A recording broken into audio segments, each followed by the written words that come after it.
looking at my career as a beer person from when I started with absolutely no knowledge to where I am now with absolutely no real knowledge, but at least some experience.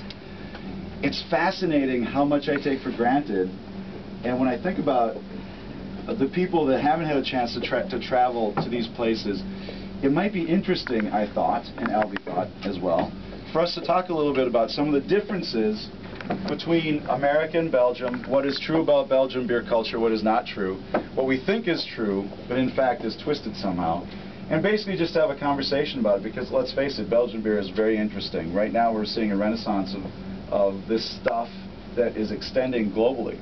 Americans, it is said, saved the Belgian brewing world, and we're going to talk about that a little bit tonight.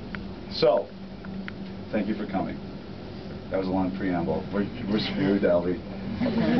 Okay, I promise to make it more concise. The first beer that we're having is called Tllburn Dutch Brown Ale. This beer was developed by the Koningshoven Brewery, which we will talk about more later, as a direct competitor to Newcastle in the United States.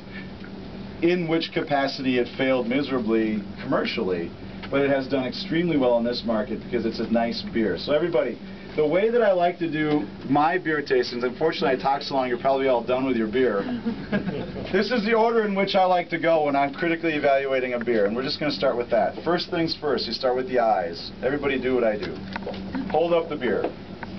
Look at it. Kind of, you know, for those of us that went to a liberal arts college and got degrees in things that we couldn't possibly pay the rent with, this is what we call critical thinking. Hold it up, take a look at it, and say to yourself, does that look good or not, and if so, why? That's just the first question. You can do it very quickly. It's like, yeah, it looks good. I'll drink it. Right? I follow a rule in my life. If it smells bad, I don't stay there, and I don't eat it, and I don't drink it. So, smell it. This doesn't have a whole lot of aroma, but it's got some. It's a little sweet. And, you know, this is an interactive thing, so if you have an observation that I maybe haven't heard before, I'd love to hear it. So, when I take a whiff of this, I get brown sugar. What do you get? Beer. You know what? Exactly. That's a good comment, beer. Don't be afraid to holler things out. One of the things I like about beer is that it's a very democratic beverage. We all have opinions on the things we eat and drink, and they're all equally valid, whether you like it or not. The only thing I ask is if you do like something, if you don't